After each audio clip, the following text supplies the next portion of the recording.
در شروع باز یک هفته نو کوری از استودیوی مرکزی در پراگ تازه‌های تاجیکستان و جهان را منظور شما می‌گردانیم. سلام دوستان مهربان. موضوع امروز 19 می در برنامه اخباری آزادی از این قرار است. دومه دولتی قانون درباره پتنت را دیگر می‌کند. آیا نوبت‌پایی کم و کاری مهاجران آسان‌تر می‌شود؟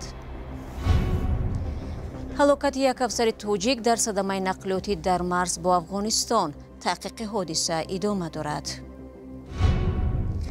و غذا بهر کسی که برای گذاشتن لایک زندانی شده است. امیدواری های خویشاوندان به آزادی این افراد از زندان های تاجیکستان. بعضا تاکید می‌استادم که خودگویی هم نکنید، لیوای آدم سخت میرسد. میگفتم بعد خیر کن عادت باشد نتونم.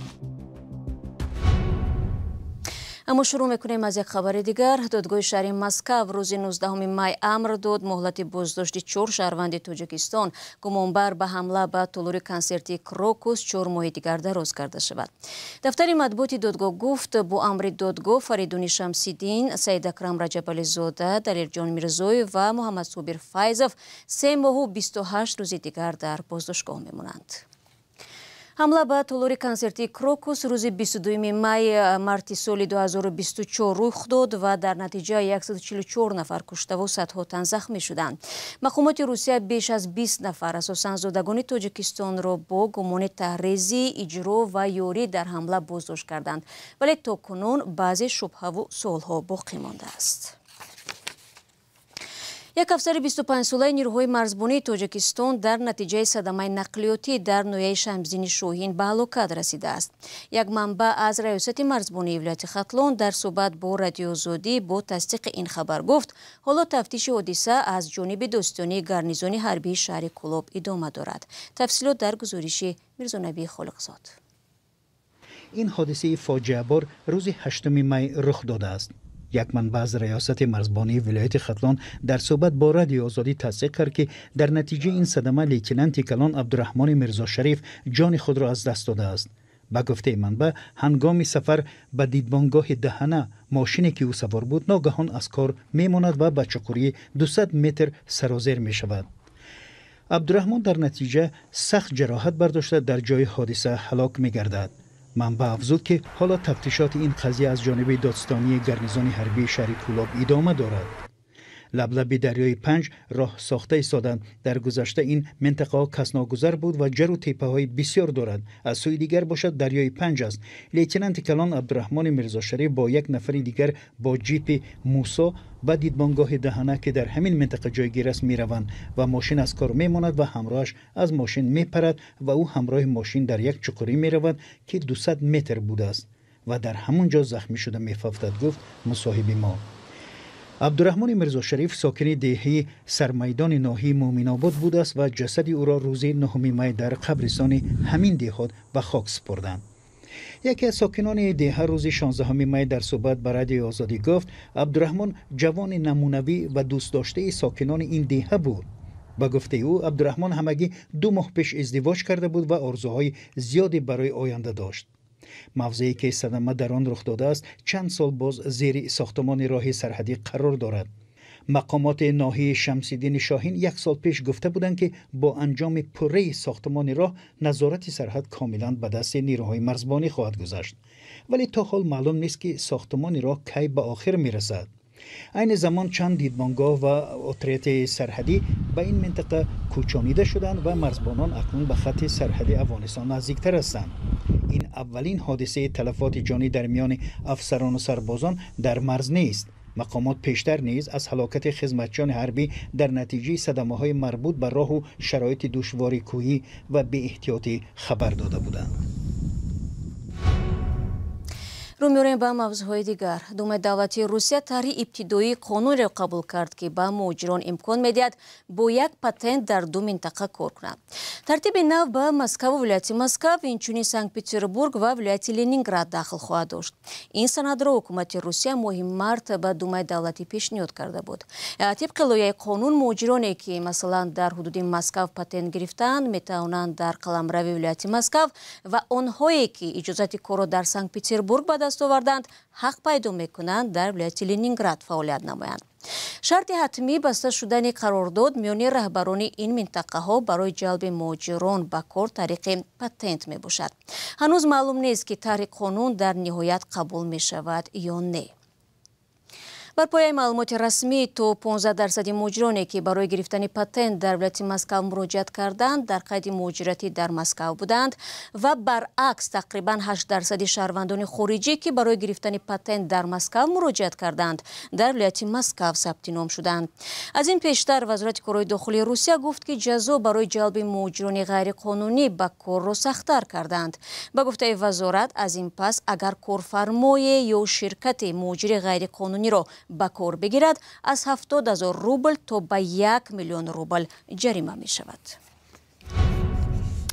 برمیگردیم به تاجیکستان. هفته گذشته پرزیدنت تاجیکستان با امضا گذاشتن زیر اصلاح قانون جزا برای لایک در شبکه‌های اجتماعی را از کدکس جنایی برداشت. این قانون تقریبا 7 سال عمل کرد و طبق آن بیش از 1,500,000 کس جزا گرفتند. حالا برخی از پیوندان محکوم شدگان امیدوارند که بعد برداشتن جزا برای لایک نزدیکان آنها آزاد می‌شوند. یکی از آنها اولی شرافوف در شهر اسفر است که همکاران فرزان محمدی با آنها صحبت داشت. همسر و دختر کمالالدین شرافوف 72 ساله تقریبا هر ماه چنین خوراک سیرغذا آماده میکنند و به یکی از زندانهای شهر دوشنبه میبرند. اولی ماه می سال 2023 کمالالدین شرافوف را با جرم افراطگرایی بازداشت کردند و سپس با حکم دادگاه 5 سال زندانی نمودند. 4 مغز و مویز و عسل و همه های ارلشکره تیار میکنم برای شوهرم.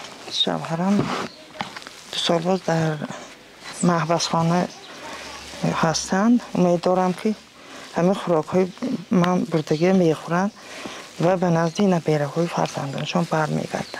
پیوندانش میگویند کمالالدین شرافوف به پسندیدن صحیفه و تماشای نوارهای ممنوع در شبکه‌های اجتماعی گناهکار شده است.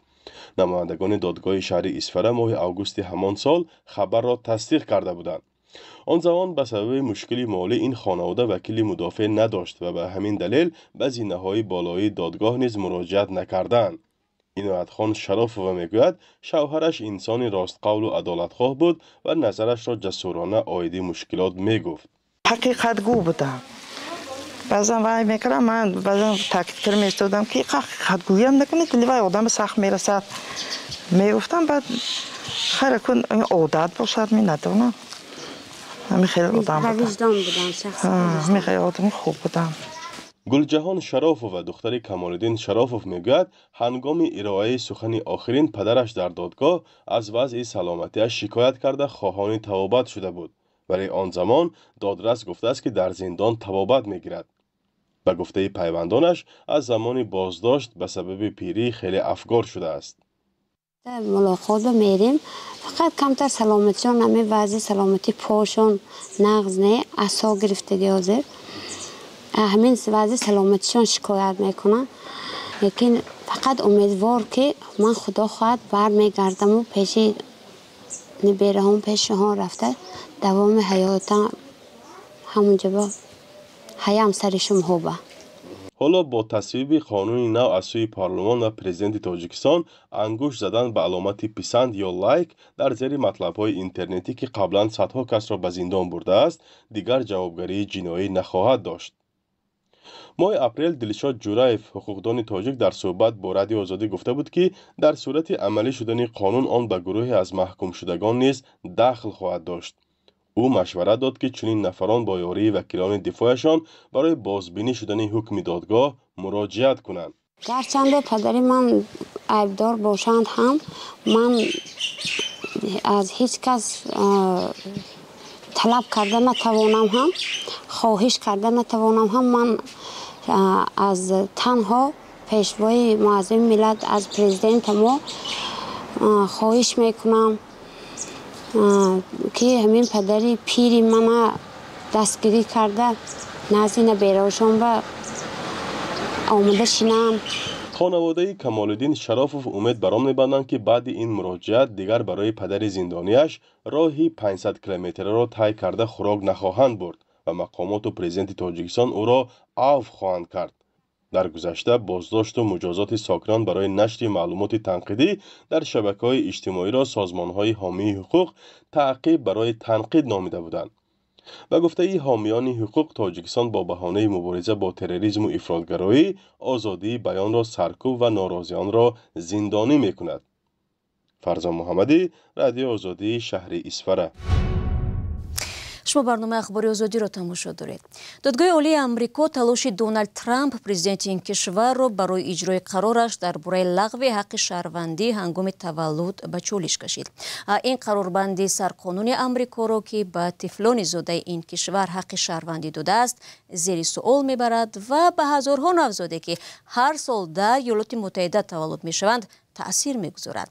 گزارش خبرگزاری رویترز را همکارم زرنگیز نوروز شاه پیشنهاد شما میکند. هفته گذشته زمانی که دادرس‌ها دستور دونالد ترامپ برای محدود کردن دریافت شهروندی به کودکان زاده آمریکا را محاکمه می‌کردند، گروه به نشان اعتراض در نزد بینای دادگاه عالی جمع آمدند. این تصمیم یک تغییر عظیم در برداشت از قانون اساسی آمریکا می شود و به سرنوشت هزاران کودکی که هر سال اینجا به دنیا می آیند تأثیر می گذارد. دادستان کل آمریکا جان ساور از این پیشنهاد مأموریت جانبداری کرد.